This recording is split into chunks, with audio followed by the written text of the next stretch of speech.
So the Doe Canyon Fire was started by lightning on June 18th. The fire's in a pretty good area that's allowable under the San Juan National Forest Land and Resource Management Plan to allow natural ignitions to play their historic role in forest health. There's so many ways to manage a landscape.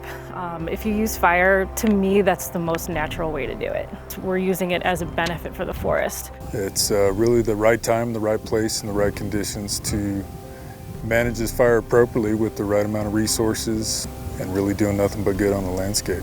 It's the right time to manage this fire to improve forest health because of a wet winter and spring. That moisture means Doe Canyon is a low-intensity fire, burning mostly deadwood and needlecast, the cones and needles shed by ponderosa pines. The grass is really green, the oak brush is still holding a lot of moisture. So really it's the needlecast is the only thing that's dry enough to support surface fire. It's the right place to manage a fire because it's in an area already bounded by forest roads being used as control lines to keep the fire where we want it and away from nearby grazing allotments and logging operations. Timber, that's a big thing with this one. We had to think long and hard how we were going to manage this so that we could protect that value. Fencing for cattle is also being protected.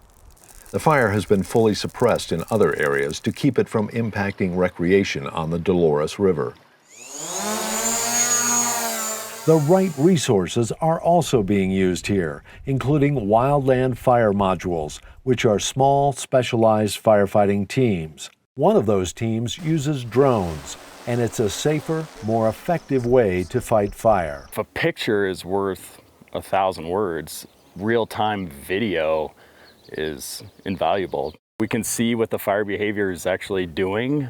And we can see where it's more aggressive in some areas and less aggressive in other areas.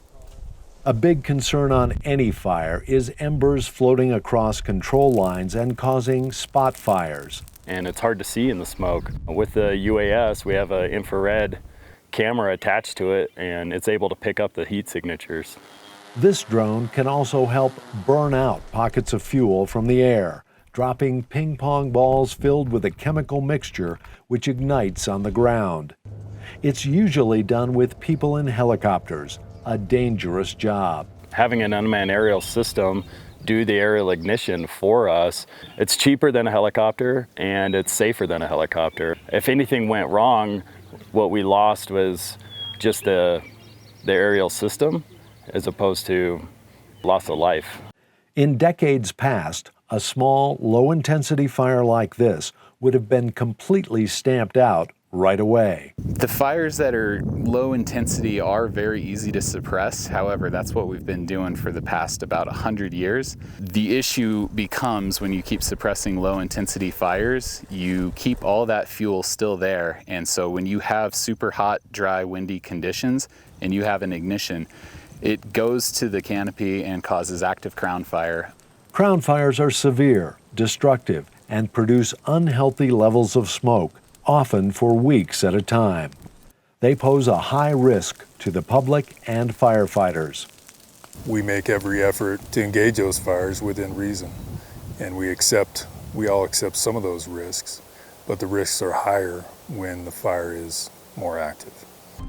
So this less active fire has another benefit. What it does is it creates barriers basically for us so that if we get an out of control wildfire, we can steer it into something like something that we've already burned on a prescribed burn and drop the intensity of that wildfire.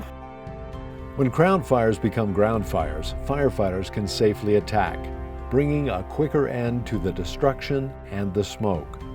Creating a healthier and less fire-prone forest with its many resources intact is why we consider Doe Canyon a good fire.